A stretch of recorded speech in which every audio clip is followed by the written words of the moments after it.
What's popping out there, world? Welcome to another edition of TJ Sports Nation, presented by your boy TJ, straight out of KC. Oh boy,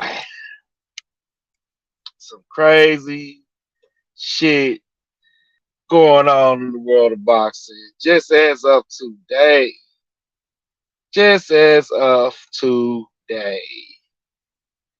I wake up and receive word.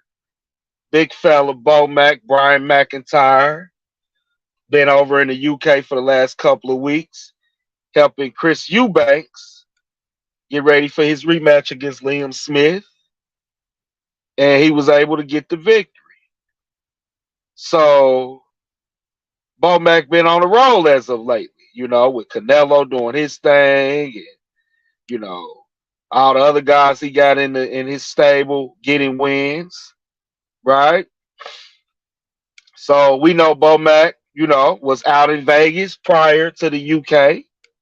And, Vegas is a little bit similar to Nebraska in terms of being able to carry firearms and things of that nature, right? So somehow, some way, I don't know how Bo Mac I don't know how Bo Mac left the US of A with a firearm in his bag, right? How did he get past TSA in the US, let alone make it all the way to the UK, right? With his firearm. With his firearm, man. Y'all not hearing me.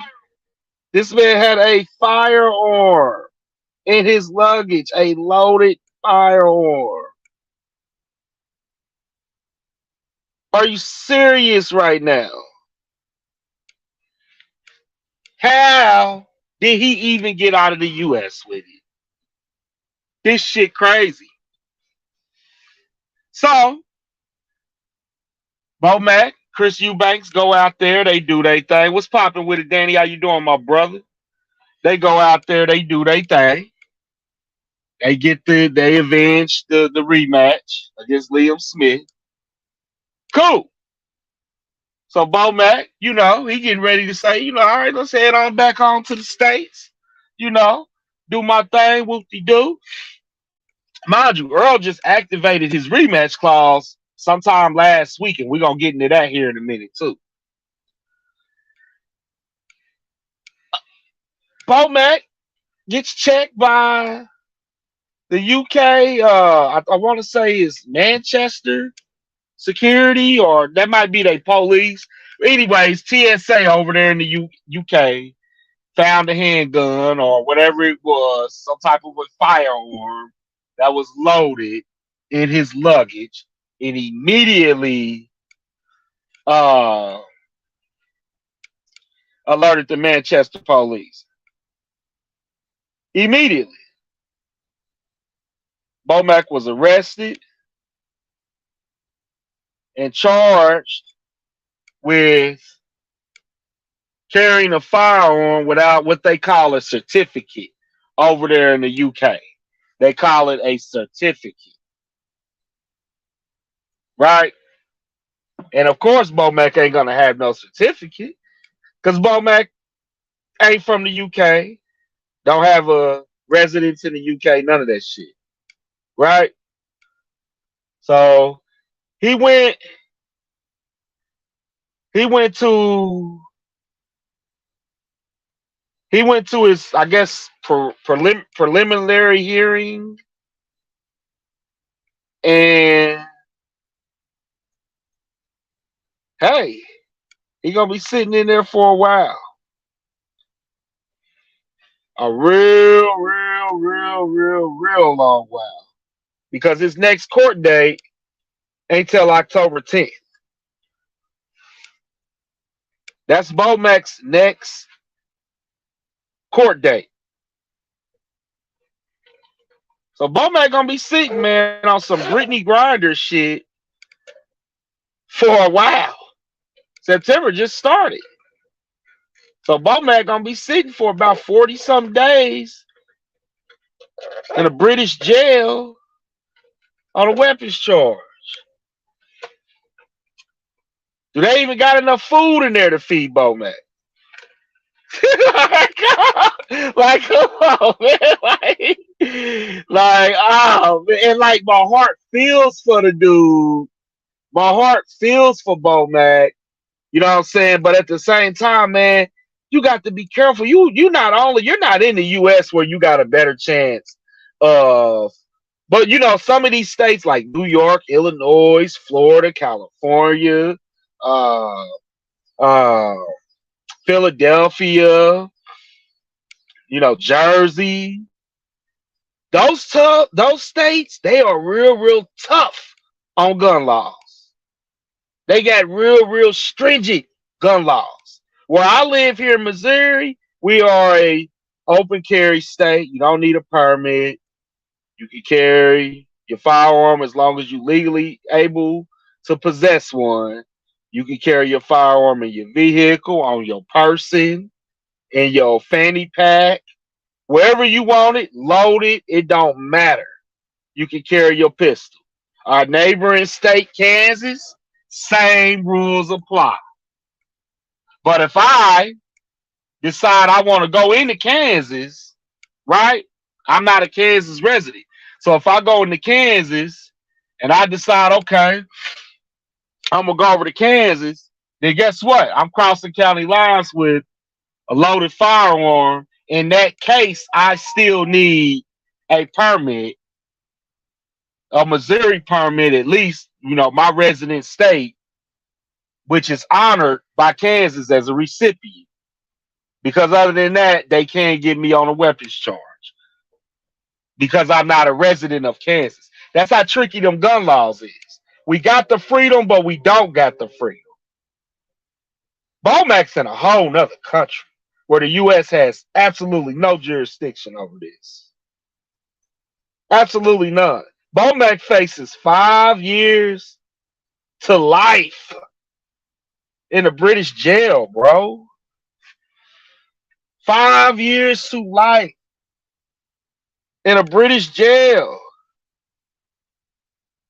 Yes, this is serious.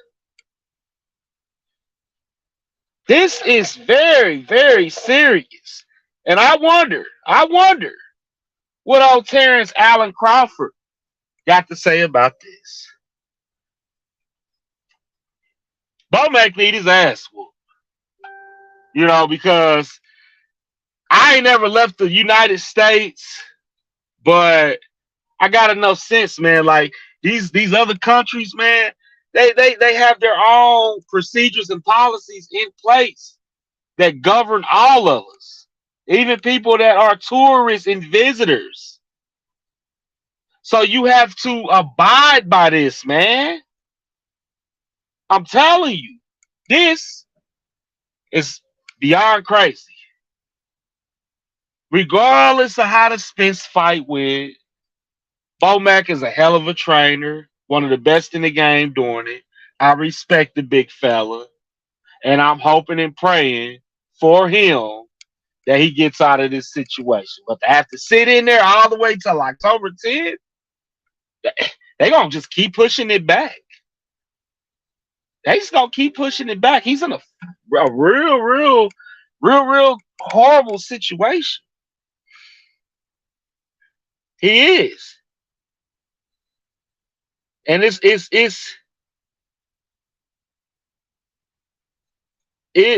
serious. Bomac may not ever make it back to the U.S. We don't know. Again, United Kingdom, they got their own laws. And firearms are illegal over there. 95%, unless you got a certificate, 95% of their police are unarmed. Now, you couldn't get away with that shit over here in the States. But that's why they have the policies and procedures in place over there in the United Kingdom. How Max supposed to call his wife? Like, this is crazy, man. But Mac did it to himself. He should have been more careful, man. He should have been more careful.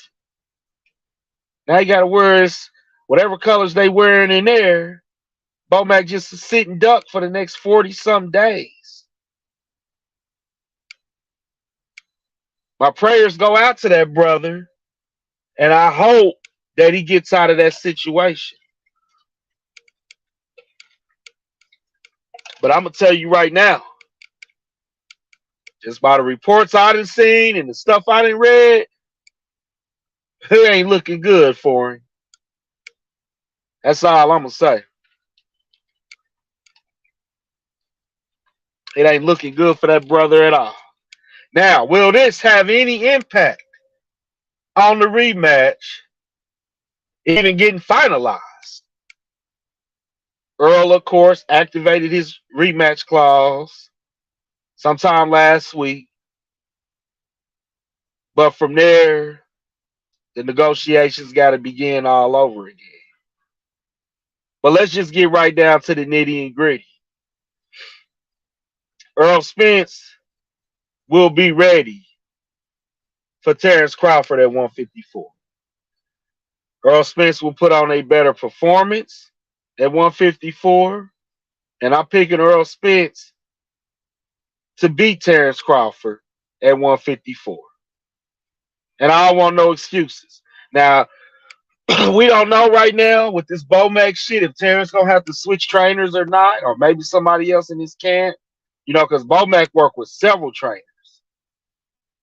That's what people really didn't care for him about. Even Derrick James was like, man, you got help.